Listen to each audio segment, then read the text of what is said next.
ট্যালিতে আজকের ভিডিওতে আমরা শিখব সেল রিটার্ন এন্ট্রি কিভাবে করতে হয়। যে সেল রিটার্ন কাকে বলে? যে যখন বিক্রি করা মাল ক্রেতারা ফেরত দেবে, তো সেটাকে এখানে রিটার্ন কিভাবে এন্ট্রি করব, তো রিটার্নটা কিভাবে দেখাবো। তো সেল রিটার্ন করতে গেলে আগে কিছু স্টক তৈরি করতে হবে। তো স্টক তৈরি করার জন্য আসতে হবে ইনভেন্টরি ইনফো, এখান থেকে স্টক আইটেম ক্রিয়েট, একটা স্টক তৈরি করে নেব এখানে।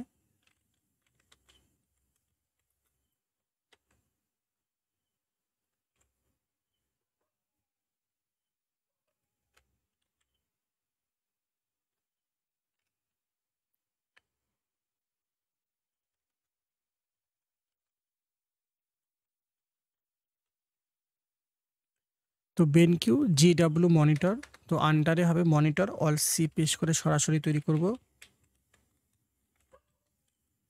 মনিটর ইউনিট তৈরি করতে হবে, অল সি পেশ করে তৈরি করব।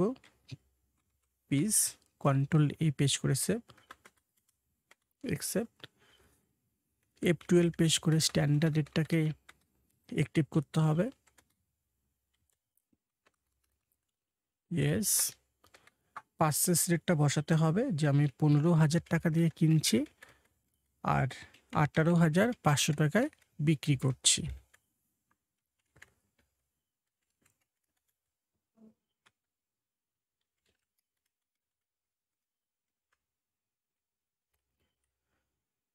একটা স্টক তৈরি করলাম, আবার কিছু লেজার তৈরি করতে হবে। তো যাদেরকে সেল করব তাদের নামে লেজার তৈরি করতে হবে। লেজার তৈরি করতে গেলে আসতে হবে অ্যাকাউন্টিং ইনফোতে, এখান থেকে লেজার, এখান থেকে ক্রিয়েট। তো আমি কাকে সেল করছি? যে ফার্স্ট আমি সেল করব এপি এন্টারপ্রাইজকে।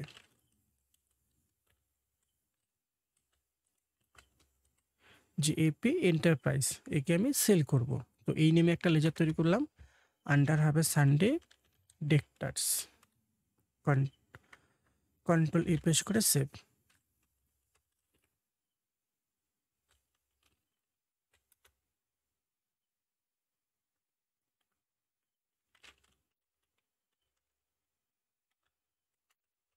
সরকার এন্টারপ্রাইজকে বিক্রি করব, আন্ডার হবে সানডে ডেক্টার্স। তারপর সেল করতে গেলে সেল বলে একটা কমন লেজার তৈরি করতে হবে, সেল অ্যাকাউন্টস বলে একটা লেজার তৈরি করতে হবে, আন্ডার হবে সেল অ্যাকাউন্টস।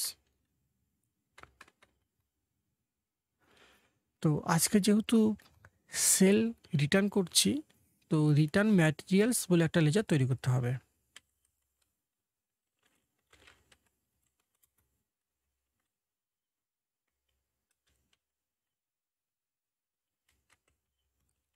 রিটার্ন ম্যাটেরিয়ালস, তো আন্ডার হবে কারেন্ট অ্যাসেস। আর এখান থেকে ইনভেন্টারি ভ্যালু, এই অপশনটাকে ইয়েস করতে হবে। ইয়েস। তো স্টকটা তৈরি করলাম, লেজারটা তৈরি করলাম, এখন সেলটাকে এন্ট্রি করে নেব। তো আসতে হবে ভাউচারে, অ্যাকাউন্টিং ভাউচার, F8 পেশ করে সেল, F9 পেশ করে পারচেস। তো আমি আজকে সেল করছি, তো F8 পেশ করে সেল, এন্টার দিয়ে পার্টি নেমে আসবো। তো ফার্স্ট কাকে সেল করব? এপি এন্টারপ্রাইজকে। সেল লেজারটা নিতে হবে, আইটেম নেমের মধ্যে হবে বেনকিউ জিডাব্লিউ মনিটর, কতগুলো সেল করছি, যে আমি 8 পিস সেল করব। পারচেস রেট, সেল রেট চলে আসলো, তারপর সেভ।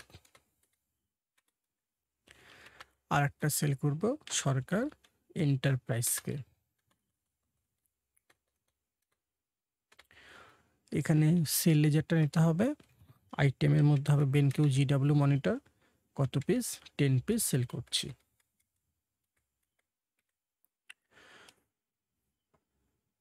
তো এপি এন্টারপ্রাইজকে আমি আসতে দেখার জন্য ডিসপ্লেতে আসতে হবে, এখান থেকে দেব যে এপি এন্টারপ্রাইজকে 8 পিস সেল করলাম, আর সরকার এন্টারপ্রাইজকে 10 পিস সেল করলাম। এখন দেখা গেল যে এই যে এপি এন্টারপ্রাইজকে আমি 8 পিস সেল করলাম, সে আমাকে 2 পিস রিটার্ন করবে। সরকার এন্টারপ্রাইজকে 10 পিস সেল করলাম, সে আমাকে 3 পিস রিটার্ন করবে।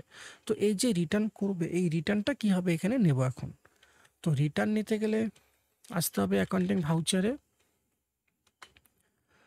এখান থেকে পেশ করতে হবে F7। F7-এ জার্নাল আসবে। তো বাইয়ের মধ্যে হবে রিটার্ন ম্যাটেরিয়ালস, যে লেজারটা তৈরি করেছি এটা হবে এখানে। তো এখানে কোন আইটেমটা রিটার্ন করছে, বেনকিউ জিডাব্লিউ মনিটর, কোয়ান্টিটি কতগুলো, 2 পিস, এমআরপি চলে আসছে। তো এখানে যে এমআরপিটা আসছে এটা আসে পার্চেস রেট, কিন্তু আমি তো সেল করেছি কত টাকায়, 18,500 টাকা, কিন্তু এখানে আসে 15,000। তো এখানে আর লিখতে হবে 18,500। তারপর 2 এর মধ্যে হবে কে রিটার্ন করলো, যে এপি এন্টারপ্রাইজ। তারপর এখান থেকে এজিএসটি রেফারেন্সটাই হবে কোন বিলের থেকে রিটার্ন করছে, এই যে এই বিলটার থেকে। এই বিলটাকে সিলেক্ট করে নেব, অ্যাকসেপ্ট। তারপর সরকার এন্টারপ্রাইজ 3 পিস রিটার্ন করবে। তো বাইয়ের মধ্যে হবে return materials, name of item, BenQ GW monitor, quantity কতগুলো, 3 পিস। এখানে যে রেটে বিক্রি করেছি সেই রেটটা বসাতে হবে, 18,500। এখানে হবে সরকার এন্টারপ্রাইজ। এখানে এজিএসটি রেফারেন্সটাই হবে এই বিলের থেকে, আমি মানে অ্যাডজাস্ট করছি, তো এখানে এই বিলটাই হবে, অ্যাকসেপ্ট। তো এইভাবেই আমরা ট্যালিতে কোনো কিছু বিক্রি করার পর সেটা যখন আমাদেরকে রিটার্ন দেবে, তো সেই রিটার্নটা এন্ট্রি করতে হয়।